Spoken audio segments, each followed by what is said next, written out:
Alright, so as you guys can see, this is a reproduction M24, I guess, stick grenade. This is a reproduction of a Second World War German hand grenade. Anyways, I'll show you it and I'll take it apart for you. This isn't really a video on describing it or anything. It's just because, anyways, we'll get into that. So, I bought this one mainly because it all comes apart on it. So it actually works, I guess, somewhat like the originals. There, completely loosens. Alright. And basically it comes with this, and in the back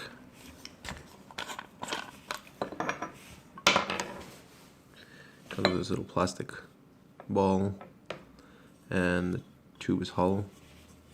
In the front, they just placed this because they wanted to make it look like a detonator or a blasting cap or whatever you want to call it. It's just a hollow, well, it was just a hollow tube, and that's going to get into what the point is. This whole thing is set up like the original, but the originals had an M10, M12, anyways, an M12 I think, threading. And give me a minute. Anyways, so this here would be an original delay for it. Normally it had the pulling wire at the bottom here. Then there'd be a gap. You'd burn a delay in here.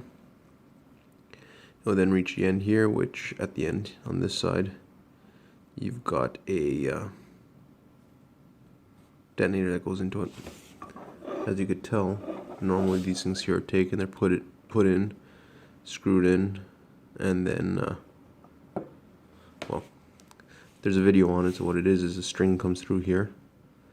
It would stick out here. You would loop the little lead ball into the wire that's there. Then you would feed this whole thing back in.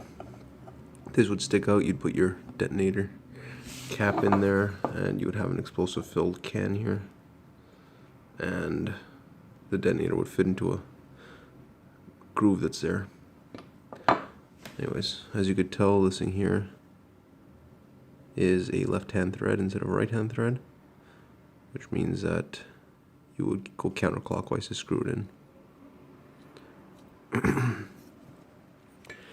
As you could see, the hole is a lot smaller because all it fits is this one here, which isn't anywhere near the right size. Anyways, all that to say that the company basically sold this saying that you couldn't possibly make it a live one because it was not capable to do it. I know that you can with a bit of modification, but what I decided to do was try to use the least amount of parts and no modifications whatsoever to the actual grenade itself. So I changed a cable, the rope to a stronger rope. I didn't bother using this because that's more for decoration the way I was doing it. And I turned this into one of the igniters like you've seen in my other videos. And I just screwed it back in with the string attached to it. And then I pulled the actual cord on it to test it out. My delay wasn't very long just because I was lazy and I didn't feel like putting more powder in, not knowing if it was going to work anyway. So anyways, you'll see it in the video, and basically I just did it because I was told by the company, or the company advertised on their website, that you could not turn it into a functioning one. So since I don't want to break any laws in this country, I didn't put any explosive in it. I didn't want to modify this at all to make it into a smoke one. So all I did was modify the parts in it to make it actually function if there was a detonator on the end of it or some primary in the tube. I could have set off an actual container full of explosive. Anyways,